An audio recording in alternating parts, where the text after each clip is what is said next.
breaking down Red Raider baseball like only we can. This is the Talkin Baseball podcast from Double T 97.3 and DoubleTSportsNetwork.com. Welcome into another episode of Talkin Baseball. Woo! Game Week Edition. That's Jamie Lent. I'm Chois Woodman. This podcast, as usual, brought to you by our friends at Andrews Brothers. And Jamie, it is game week. We've finally gotten here. Feel like long awaited. I think it feels like an even longer off season between because last season was a little rougher than most were used to here in Lubbock. And technically, the season did end sooner, so it was actually longer. If you want to, do math and stuff, then that would actually be accurate. So it has been a longer off season, but I think just anticipation leading up to this one, just wanting to get back to winning ways for Texas Tech baseball.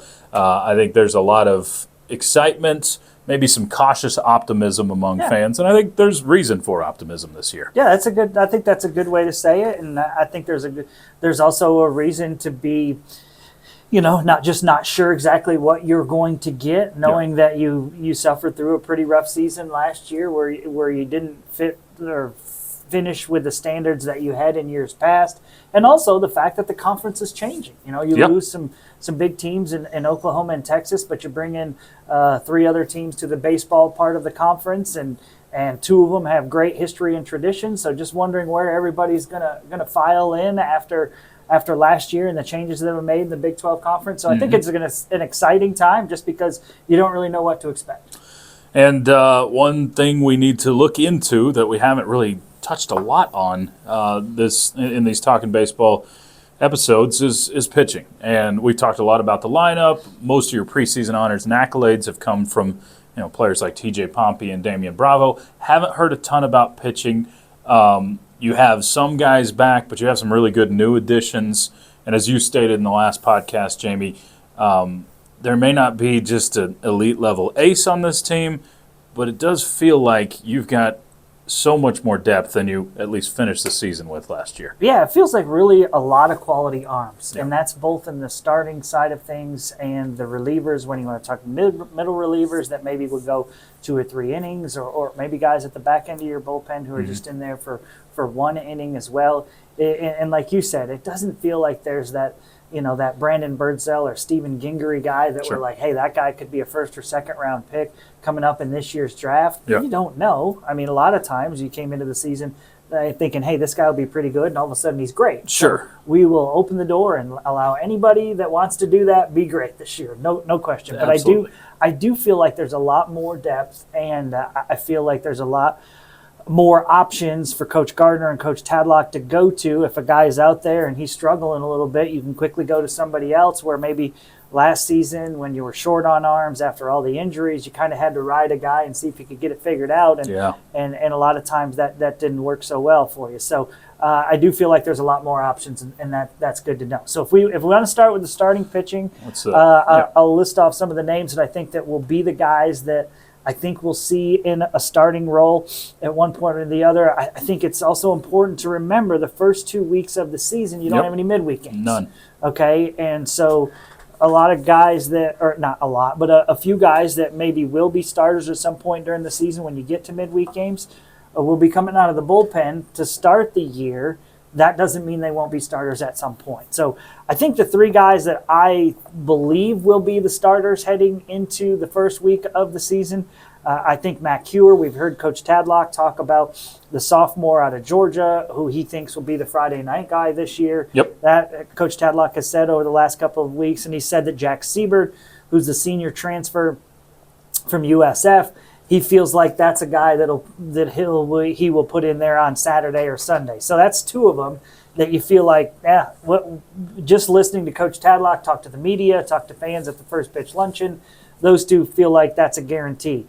The third spot, that's a little bit more open. I would tell you, in my opinion, Zane Petty has looked like the best pitcher on the roster through these scrimmages leading up to the season starting on Friday. So I think, to me, Petty's got a great chance to be that third starter, whether he's pitching Saturday or Sunday. I'm not sure. We'll see what Coach Tadlock and Coach Gardner elect to do, but I think those are the three guys. Now, a few more guys that I think will definitely be starters as the season goes along. Lucas Perko, sophomore, freshman All-American last year. Cal Baptist, he's a transfer. I think he could be in your starting rotation. Zach Crotchfeld, lefty out of Auburn, a transfer this year, a guy that was a top 100 recruit coming out of high school. Lots of talent there. Had a rough weekend this weekend, but has been pretty good this spring. And then one other guy is a freshman, Jackson Burns out of Aledo. Does not look like a freshman. Yes. Both with his size and his mound composure and all that. I think he's going to be a great one for the Red Raiders. We'll see where he ends up pitching this year. But that's a group of 6 guys that I feel like this staff has to be really confident in. So on your weekend starters, I think you're right. 1 and 2, it's been pretty open for Tadlock. You're going to get Friday, Mac Hughes, Saturday, Jack Siebert. But 3, if it is Zane Petty, that's 3 righties on the weekend, right? Yes. So does that matter to Coach Tadlock and Coach Gardner? Or is it just, hey, our best 3 arms are going to go on the weekend? I think more times than not you go with the best 3 arms, but maybe if you were facing a lineup that was loaded up with a bunch of lefties, maybe that would change your mind a little bit. But I would think they just want to go with their best 3 guys. Yeah.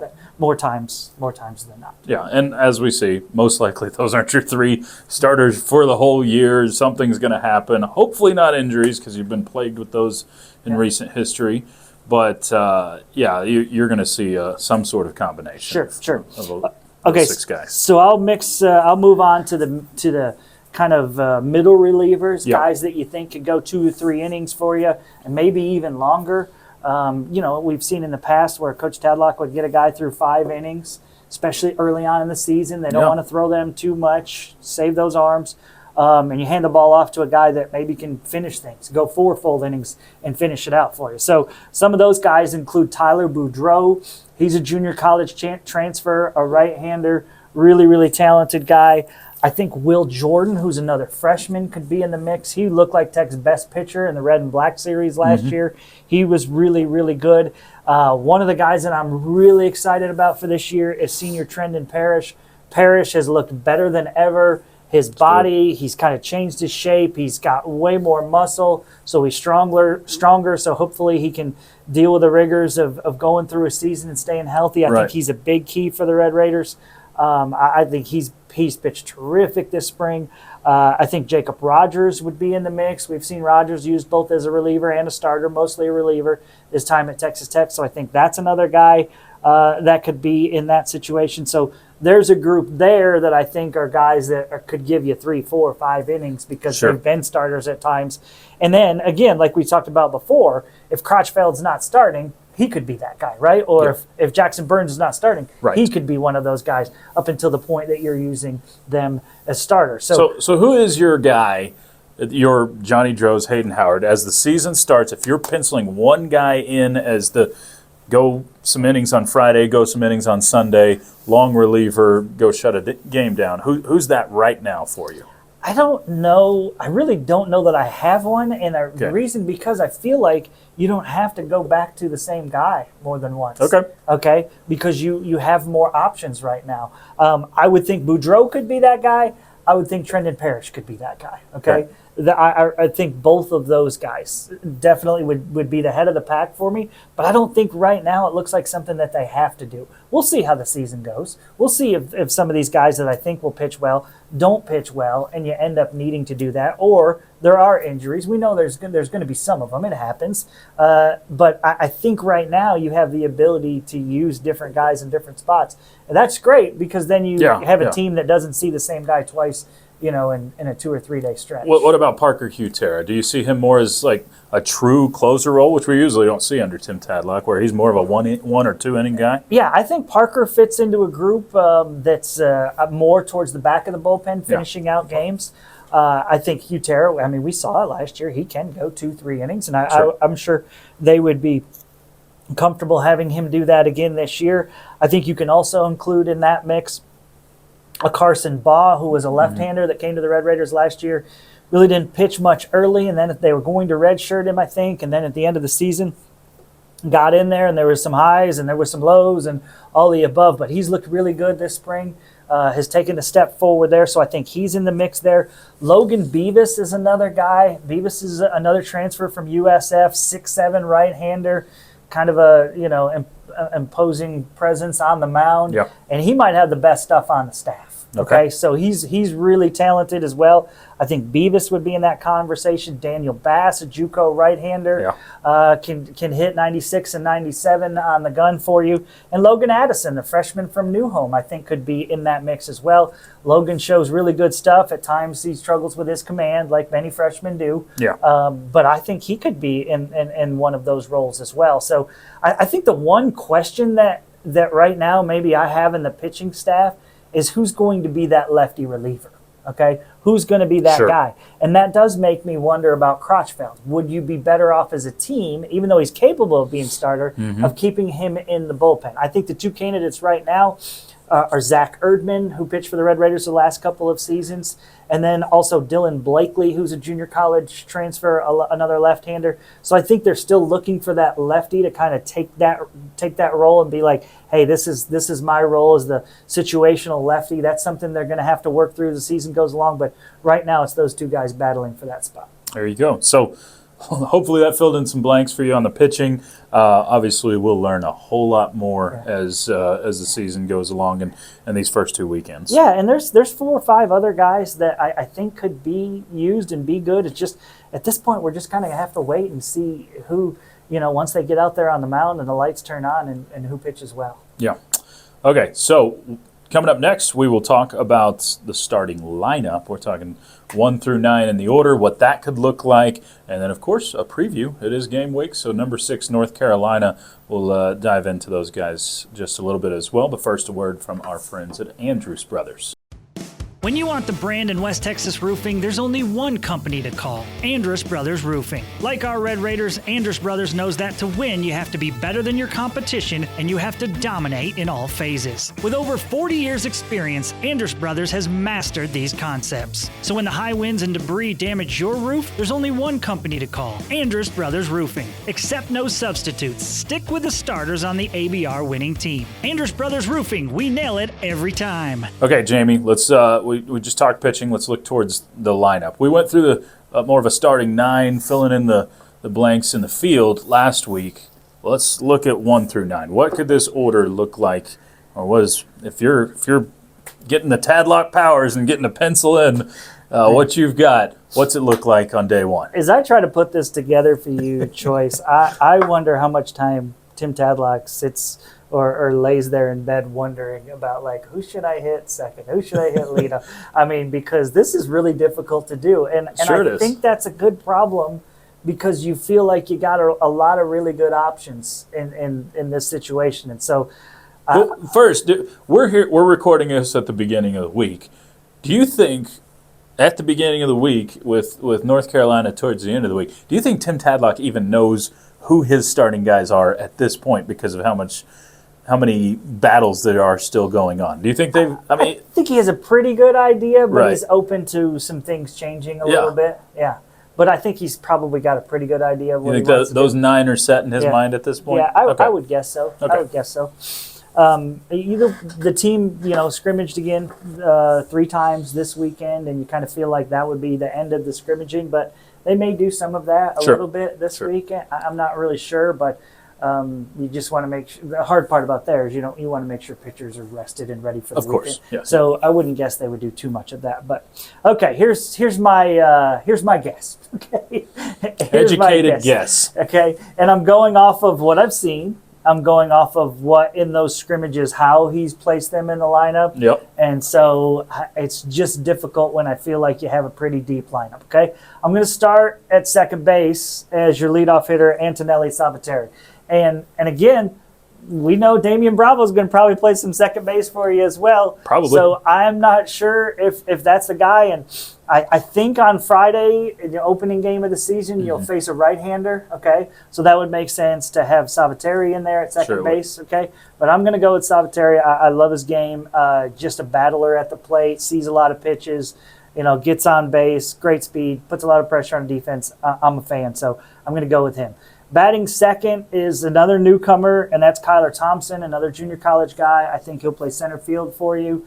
I think he's just a little bit ahead of Kendall Johnson at this point. Yeah. Amazing speed. Again, ball and play guy, doesn't strike out a lot, all of those things. I think that's a really good 1-2 punch at the top of your lineup. After that, I'm going to Damian Bravo, the reigning Big 12 batting champion, has been impressive again at the plate this spring. I see him playing right field more than I see him playing second base, but I think he'll do a little of both this year. After that, I'll go to the DH spot, and on this day, I'm going to put Davis Rivers in there.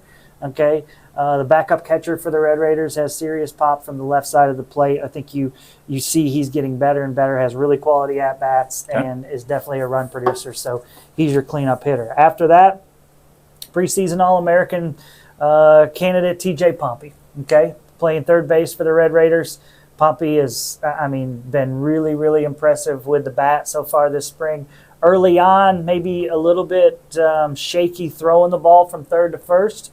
But he feels like he's really cleaned that up. He made a couple of really nice plays this weekend that were impressive. So I got Pompey hitting fifth and playing third. Batting sixth, I'm going to go to left fielder Logan Hughes, a left-handed hitter, transfer from Stetson.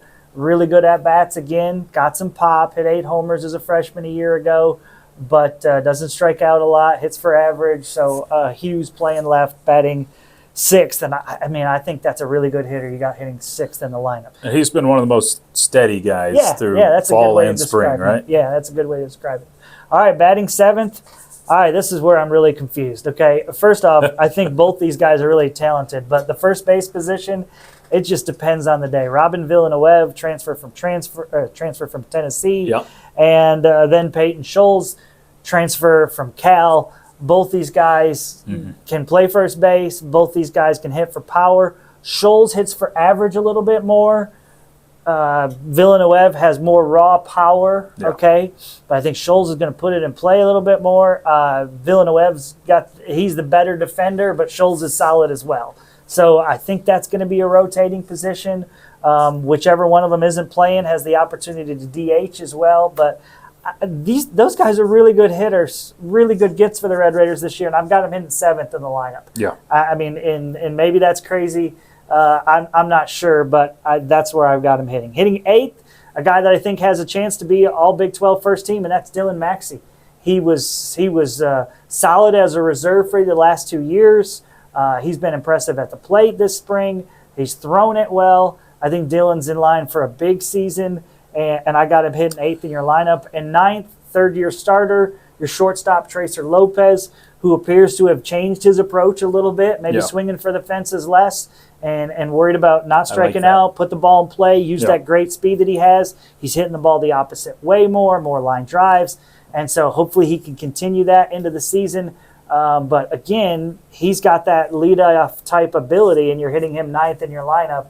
Sure. That kind of shows you the depth that you have. And he's hit 9 in his career. He's hit 1 in his career. Yep. He's moved around. Yep. I think the one that I'll be interested in this season, traditionally, Tim Tadlock does hit his catchers down around 7 or 8, and that's more focused on the defensive side. But Dylan Maxey may be one of your better bats in this lineup and one of your more powerful bats. So if he rakes pretty well this season, do you see him move up in that lineup at all it's absolutely this year? possible, and that's the thing. I mean, with a batting order, it's going to change absolutely. game to game depending on, who's swinging it well and what the matchup is on the mound. But, those are the guys that I think are in line. I know it's 10 guys and not 9, but to be starters, and I think those are going to be your key guys. But, man, there are other guys that I think can be in the mix as well. I think Kendall Johnson's going to play a lot as a defensive replacement for the Red Raiders out there in center field when you have a lead late in the game. And man, he's got great outfield instincts. Yeah. Man, he just feels like every other game he's making a dive and catch to rob somebody of extra bases.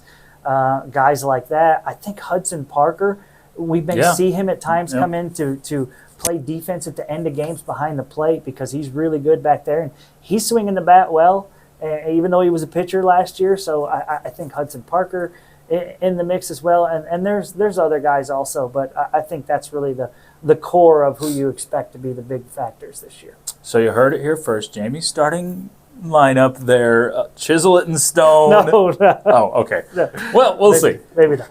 Maybe not? Okay. We'll get to see it on Friday, and we'll we'll test it out against how Jamie did on his prediction. All right, so now turning towards the actual matchup, we've got games to talk about, 3 of them, as the Red Raiders head to Chapel Hill. This is a team that won 48 games this season ago, Jamie. They won the ACC. They made it to Omaha. So what's the expectation this year? Obviously, if you're just going off of last year, fantastic baseball team.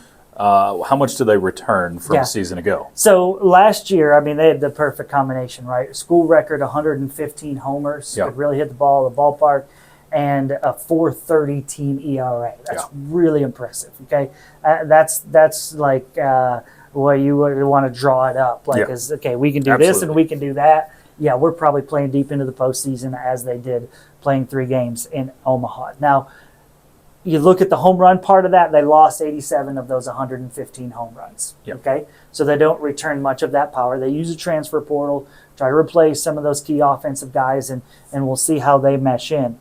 But I was reading an article earlier or last week and about North Carolina feeling like it quite possibly could be the best pitching rotation in the country. Oh, that's fun. Okay, so your offense is going to really get challenged in the opening weekend. Now, 2 of the expected starters were guys that were really good previously, but had injuries last year. One missed the whole year, one missed the last month or so of the season, but both guys are back. Okay, and then Jason DeCaro is their ace.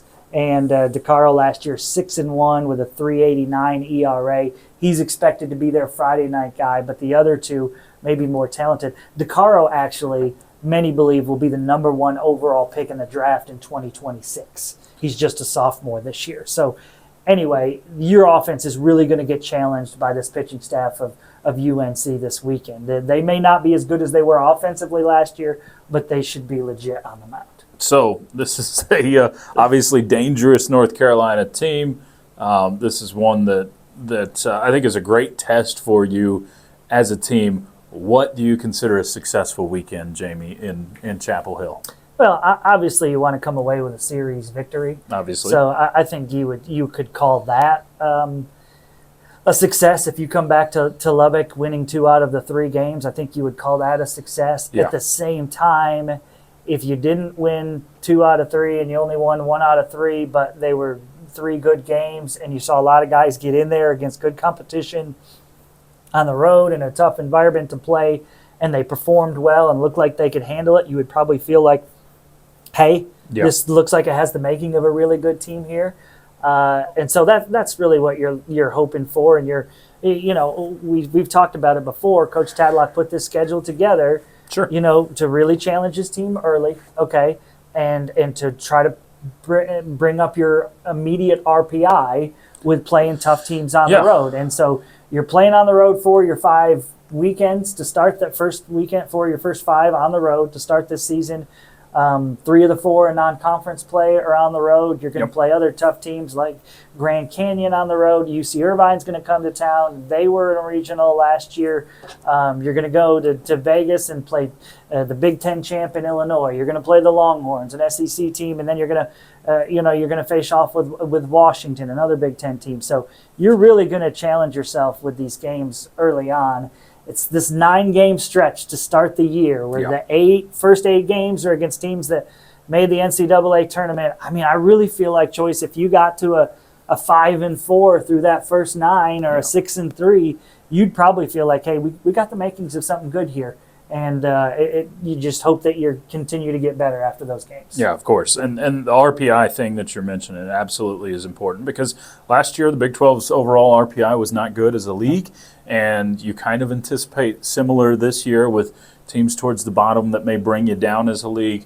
So it is important to go get those RPI caliber or big RPI games in the non-conference, and that's exactly what you'll get this weekend with the North Carolina Tar Heels. You excited for the trip? I mean, obviously, besides the baseball, it's a new place for you, right? Yeah, absolutely. Red Raiders haven't played there in the Tadlock era, so I'm excited to go see a new stadium and get to see what, ACC obviously loves their baseball, so I expect it to be a great atmosphere. Should be a lot of fun. will you break into the basketball gym to go check out the Jordan stuff? I think we can just ask somebody. Well, that's probably smarter to do, but it's a better story if you break in. Yeah, well, I'm definitely looking forward to checking that out. Jamie arrested and doesn't get to do the first game. That Well, would be... Mike Gustafson all by himself. You'll know why. There you go. So, hopefully we get to talk about a series win maybe next time. We'll talk about that. We'll look ahead to the home opening series against UC Irvine. Where we get to say anteaters all weekend long. That's going to be fun. Antonelli beating up on the anteaters. Anteaters. Interesting. We'll have some fun with that. But, yeah, baseball season here. We're as excited as you are. Appreciate you tuning in, and keep tuning in all season long as we'll continue to bring you the latest with Tech Baseball and Talkin Baseball. For Jamie Lent, I'm Chois Woodman. It has been Talkin Baseball, brought to you by Double T 97.3. Breaking down Red Raider baseball like only we can. This is the Talkin Baseball podcast from Double T 97.3 and DoubleTSportsNetwork.com.